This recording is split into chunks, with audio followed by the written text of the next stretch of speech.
Anathon Media presents Glimpse, Episode 5, Danger in Darkness. Previously on Glimpse.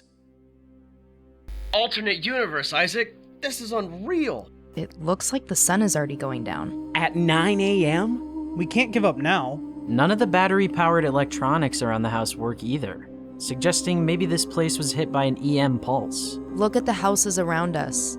Every single one has had their front window smashed in. We're close to the Scioto River. The station should be near Discovery Bridge.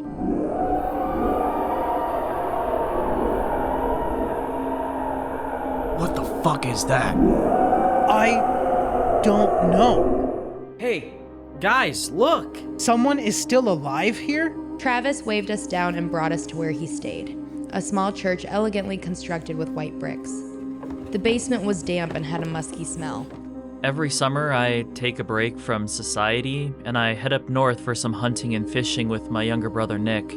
I rode 140 miles, passing through empty town after empty town. As if this whole thing wasn't bad enough, we have the Banshees to contend with. This thing had a thin body and 4 long legs. They seem to only come out at night, and we haven't been able to locate where they go during the day. Their bodies are blacker than midnight and blend into the darkness. They seem impervious to bullets and drag away their victims. Do you think they can hear us? There's no way. I've played guitar and sang down here without a problem. You just had to say that, didn't you? We can get out this way, through the storm drain. We watched as Jake raised his gun and pointed it at Travis, and the gun bucked in his hand. Ah! Holy shit, Jake! Jake vanished into the tunnel. Isaac, you and Sam get Camille and run on ahead. Felix, Travis, and I will follow behind. Isaac sprang into action. He grabbed Camille by the hand and pulled her forward. When you go, make sure to turn right once you get into the drain. It will take you to the river. I have a boat there. It gets us out into the water. The Banshees can't swim. Right, got it.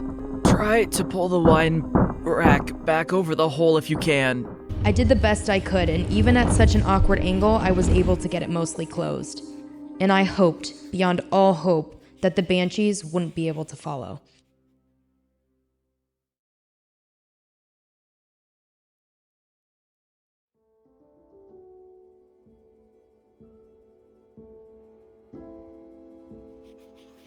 I haven't had a chance to write until now, because of the shitstorm we ran into here in Beta World.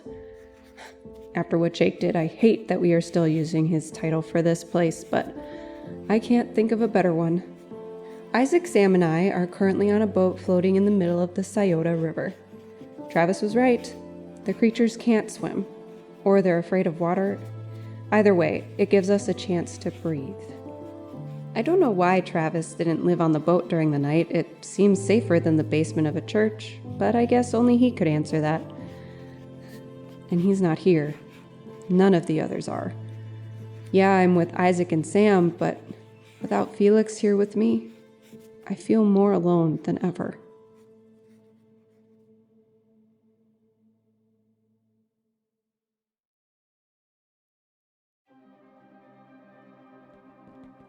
Right, left, right.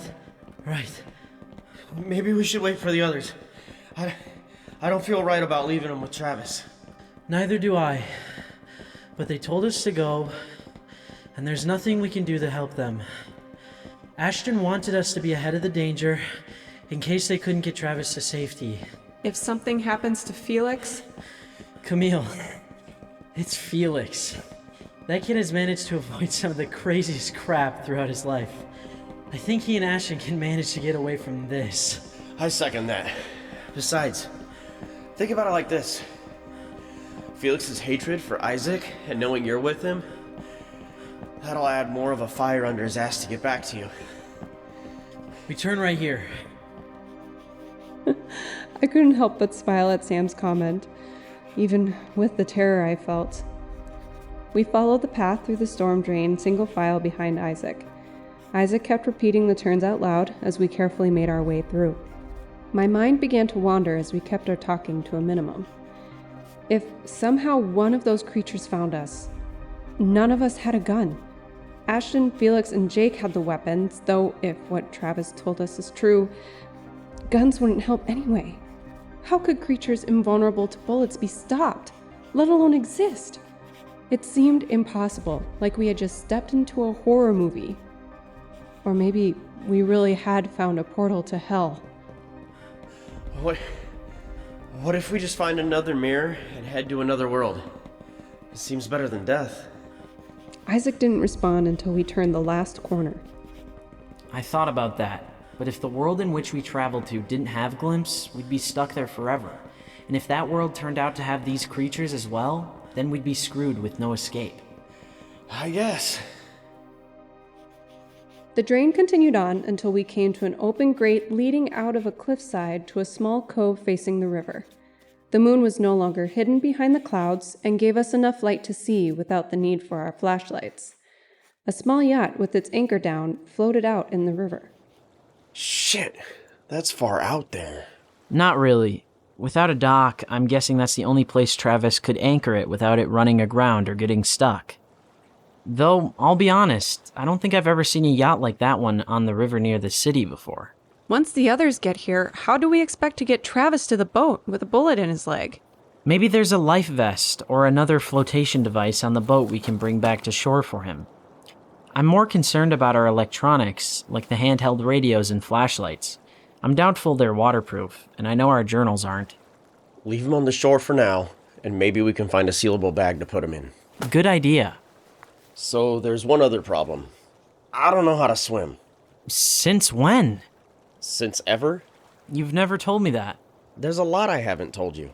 Ooh, Sam the Mysterious. How can you both be so calm right now? It's my coping mechanism.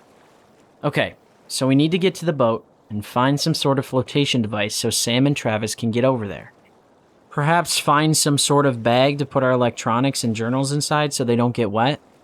Thankfully, the river current seems calm right now, so we shouldn't have to expend a lot of energy to get there and back. How long do you think the others will be? I thought they would be here by now. I wish I could tell you, Camille, but I don't know how bad Travis's leg is. And as strong as Felix is to support him, they're definitely moving at a much slower pace. For now, though, I'm gonna go over to the boat. Wanna come with me? Well, what about me? If you can't swim, I'd rather you not take the risk of trying to learn in the dark, even if there is moonlight.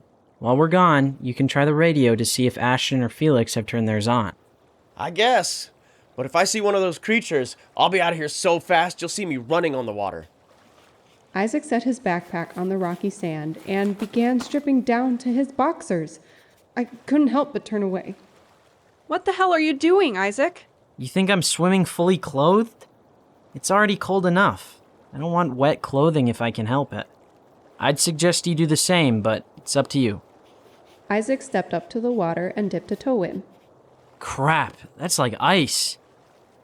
Summers in this world just aren't the same. Cammy, if you want to strip, I won't look. I'm not a perv like Jake. I know. Fuck it. I quickly removed my outer clothes and ran after Isaac, who had already submersed himself. He wasn't wrong about how cold it was. The moment my foot hit the water, every muscle in my body tensed. But I wasn't about to chicken out. The water got deep quickly, so I'm not sure why Travis didn't have the boat closer to the shore. Just another question I'd have to ask him. The river current wasn't as strong as I'd expected, and we made it to the yacht after several minutes. A metal ladder attached to the side provided us a way to the top. I had never been on a boat like this before, and I finally understood why rich people like to go boating. It was the equivalent to glamping, or glamorous camping, where people go to state parks in their decked-out motorhomes full of technology. These boats allowed people to sail in style. See if you can find one of those orange life rings around the deck, or any life jackets. I'm gonna go look for a bag. I would think a boat this nice would have at least one. Isaac disappeared while I wandered the deck. It was harder to see now that a single cloud had covered much of the moon, but I found what Isaac was talking about. I continued my search for a life jacket and ended up finding several tucked inside a hollow seat along the yacht railing. Isaac returned after a moment with a grin on his face. Score! I guess these things are called dry bags and are meant specifically for boating to keep stuff safe. This should do. I also got some life jackets and the floating ring thing. Perfect. Let's get these back to the beach. The cloud had moved, allowing the moonlight to return. Isaac and I made our way back to Sam, who I could see fidgeting as he waited for us to leave the water. Any luck getting in contact with the others? No. Did you find what we needed? Isaac gave his familiar childish grin and held up the bag. This thing should be big enough to get everything we need inside. We can always empty it out on the boat or bring it back for the others. Sam stripped to his boxers and put on a life jacket. We spent several minutes transferring our clothing and the important items to the dry bag, then folded and snapped it closed to seal it. Isaac slipped the bag's included straps around his shoulders. Should we take the other backpacks? There's no point. Leave them here and we can collect them tomorrow. Or, I guess, tomorrow. Whatever. Once it's daylight again. Shit! Where'd that come from? It came from above us, I think. We looked to the top of the cliff, which Isaac estimated to be only 20 feet high. At least half a dozen shadows that not even the moonlight could dispel shifted back and forth on the ridge. We froze in terror and watched as one leapt off the side and fell to the beach below, toward us. It landed a short distance away. Even in the moonlight, it was hard to see anything beyond a shadow, but I could see it scramble to its feet, and then it let out a screech. Shit, let's go! Without hesitation, we ran for the water and dove in. And although Sam had claimed he couldn't swim, he kicked hard and fast enough to get away from the shore and keep up with Isaac and I. At one point, I looked back and saw the same line of moving shadows, speeding up and down the shoreline as though they were trying to figure out how to get to us without touching the water. We made it to the boat and climbed to the deck before Sam collapsed, puffing for air and shivering. I'm too out of shape for this.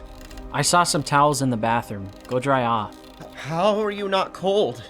My body runs really hot. It's just another cold shower to me. Shit! What about the others?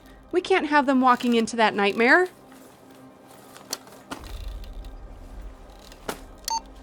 Ashton, Felix, are you there? Come in.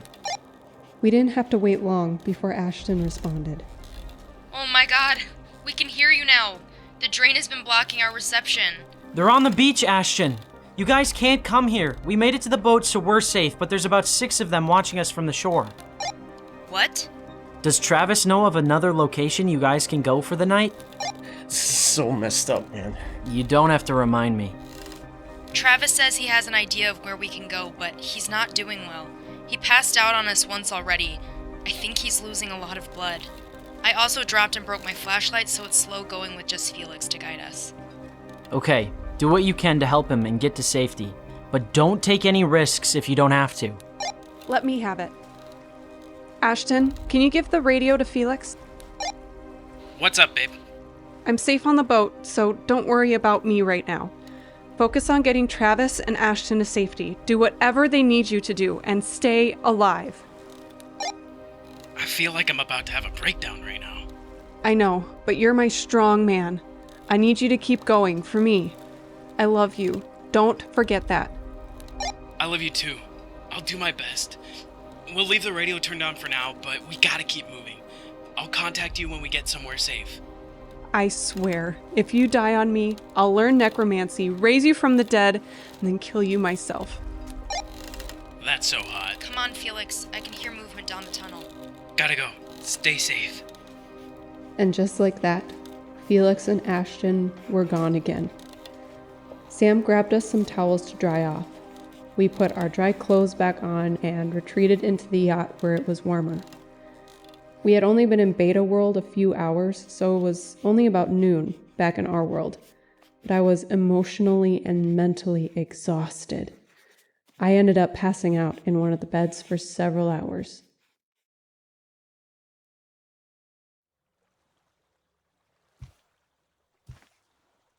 Oh, Camille, you're awake.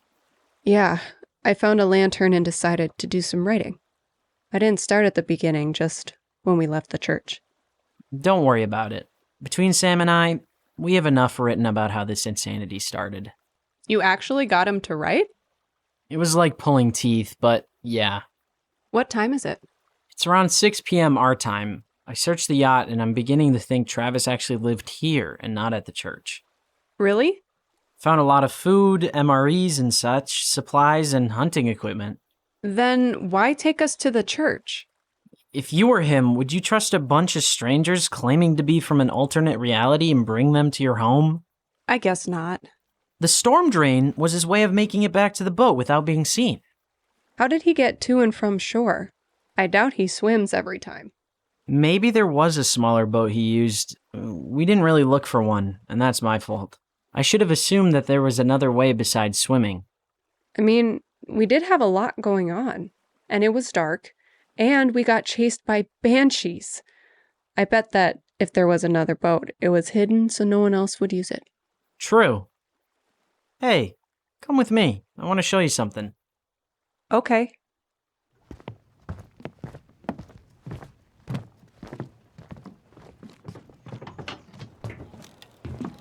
I spent some time out here watching the shore. Look.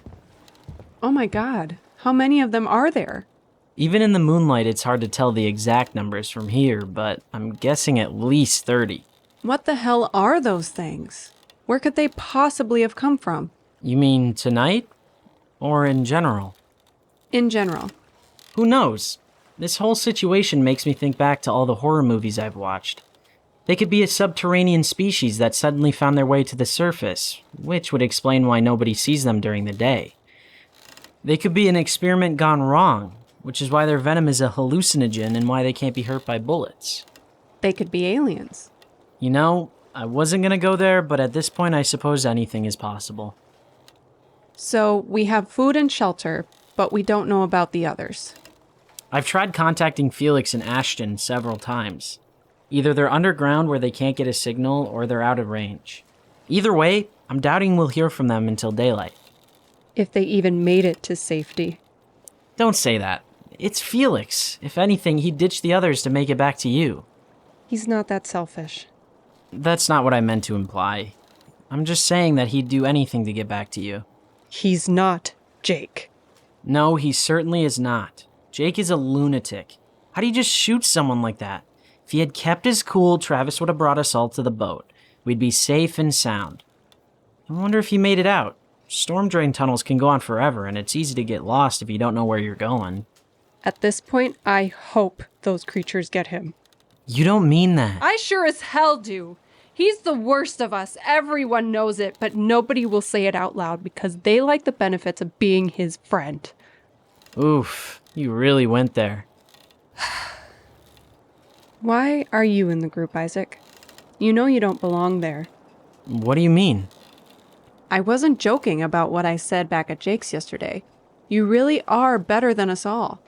We're a bunch of misfits trying to get away from our miserable lives. You actually have a good life.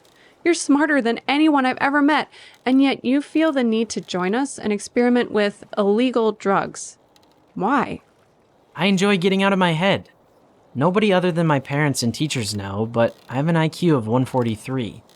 That's genius level, but I'm definitely not a genius or a prodigy at anything. Most people think everyone with a high IQ is autistic or socially inept and secludes themselves to focus on some amazing skill like math or science.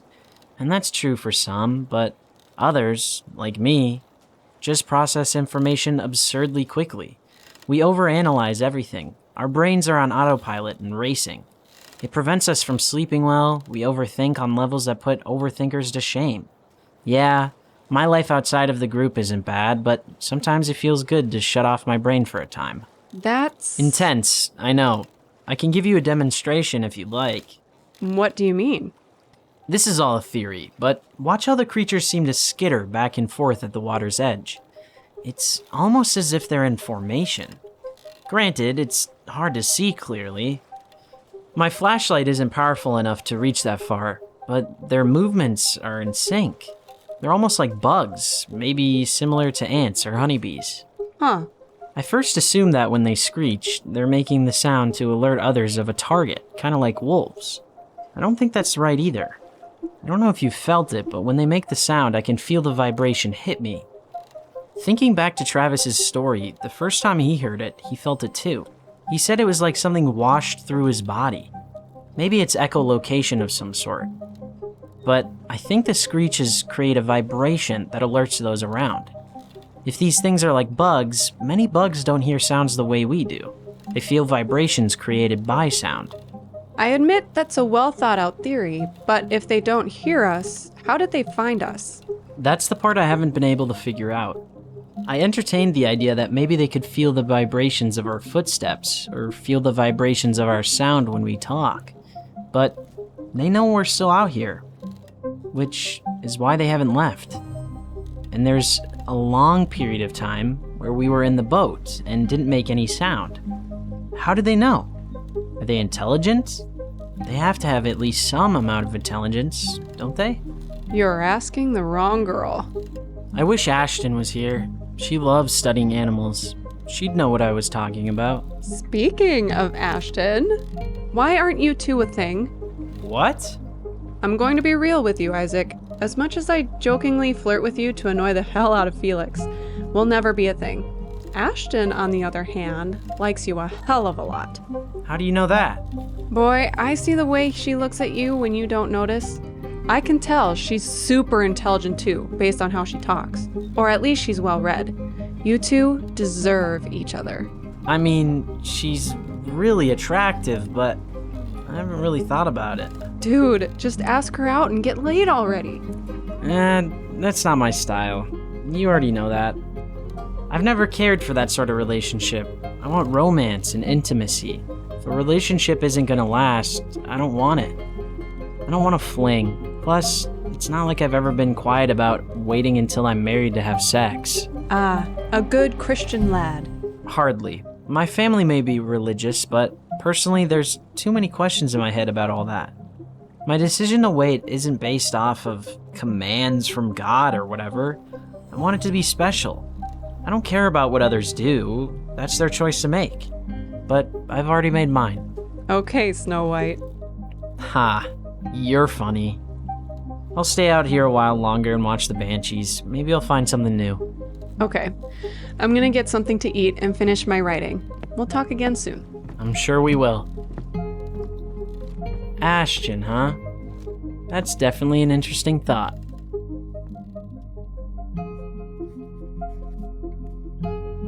We have been waiting for 4 days on this boat. By the beginning of day 3, we could see dawn on the horizon. Today is day 4, and we haven't seen any banshees or heard their screeches. The sun is peeking over the buildings. We haven't heard from Ashton or Felix, nor have we heard from Jake. Isaac is sure they're fine and wants to search for them now that it's safe. I appreciate his optimism. But if I'm being honest, as much as I'd like to hope, I don't think I'm ever going to see them again. We tempted fate by coming here, and fate won. Now, I can only pray we manage to get back to Jake's and return home before any more of us die.